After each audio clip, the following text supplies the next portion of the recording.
dalam 5 tahun terakhir ini, kelompok-kelompok Islam seolah menjadi terasing di negerinya sendiri. Itu yang dia rasakan. Berapa ulama yang berjuang mendirikan republik ini? Indonesia 80% penduduknya umat Islam. Tidak pernah meminta 80% hasil sumber daya alam yang dikuasai negara untuk umat Islam. Gak ada yang minta. Ada gak dia minta? 80% umat Islam penduduk Indonesia tidak pernah meminta 80% APBN untuk umat Islam. Gak ada yang dia minta. Sederhana permintaan umat Islam. Dia mau berdialog sama Tuhannya.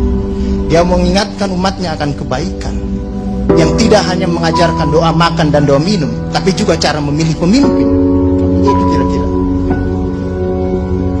Inilah ketegangan-ketegangan. Ketika agamanya dinistakan, kok susah sekali ini membawa ke proses hukum. Muncullah demo berjilid-jilid, yang kemudian berujung ulamanya tidak bisa pulang. Belum lagi penghujung, kemudian ada agama yang diperhadapkan sebagai musuh besar Pancasila. Nah, ini yang menarik menurut saya. Saya ini Islam, tapi bukan pengetahuan Islamnya seperti Ustadz Ali Muhtar Ngabalin dan Abu Bakar, Ustadz Abu Bakar. Tapi dengan segala awam saya terhadap Islam, ketika saya ditanya Pancasila itu di mana dalam kehidupan saya, maka saya akan mengatakan bahwa ketika saya lahir, orang tua saya itu membisikkan Pancasila di telinga saya. Cuma bahasanya bukan seperti yang tertulis dalam Undang-Undang Dasar.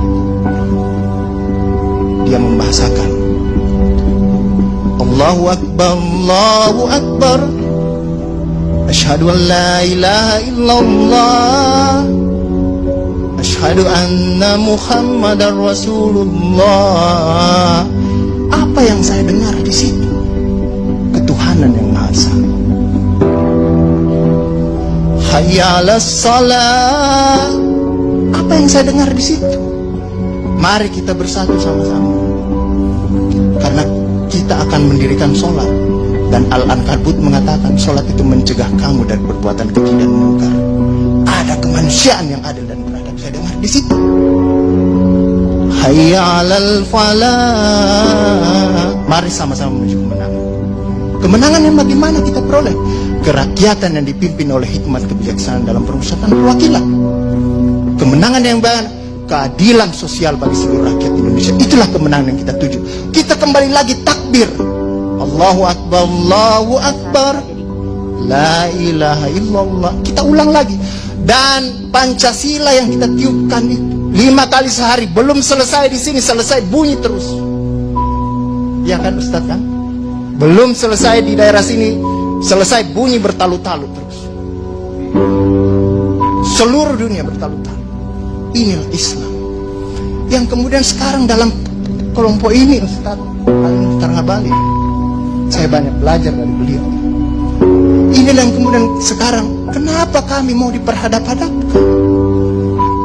Kenapa kami ada yang menjalankan keyakinannya ketika dia celananya cingkrang, radikal, atau dia pakai cadar, dulu diperhadap-hadapkan. Saya Indonesia, saya Pancasila, ada dulu itu banyak sekali seperti itu. Kenapa kami seperti ini? Sekarang akhirnya semua orang disuruh pakai cadar. Inilah kemudian rentetan yang membuat istilah tadi Ustadz Abu Bakar, kok paranoid sekali dengan undang-undang HIP ini. Ada luka. Ada luka yang tadinya sudah mulai mengering, dilupakan.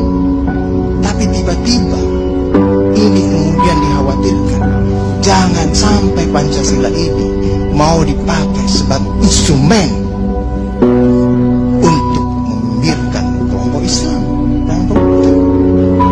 Apalagi kalau kita baca RUHP itu, megang kekuasaan pembinaan ideologi Pancasila ada sama presiden. Saya juga baca-baca sekilas tadi. Kok di situ ditulis pendidikan nasional menurut undang-undang ini itu berubah. Tujuan pendidikan nasional oleh Undang-Undang Dasar mengatakan bahwa beriman, bertakwa, berakhlak mulia. Di sini diciptakan pendidikan nasional itu bertujuan untuk menjadi tenaga ahli dan terampil. Ini kan mau dikasih jadi tukang. bagi kapitalis kalau seperti itu berpikirnya. Nah, inilah yang kemudian yang dirasakan oleh kelompok-kelompok Islam dalam perspektif perjalanan konstitusional kita, bahwa ada yang tidak adil dilakukan oleh kekuasaan. Kelompok Islam selama ini tadi yang saya katakan tidak pernah meminta apa-apa. Paling jauh kelompok-kelompok Islam mungkin dapat honor dari negara.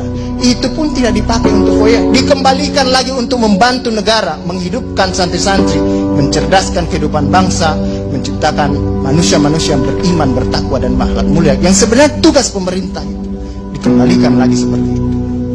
Itulah yang kemudian mulailah sekarang kelompok Islam sangat hati-hati kalau kemudian Pancasila ditiupkan terus, seolah-olah ini mau dijadikan instrumen untuk memarjinalkan Pancasila.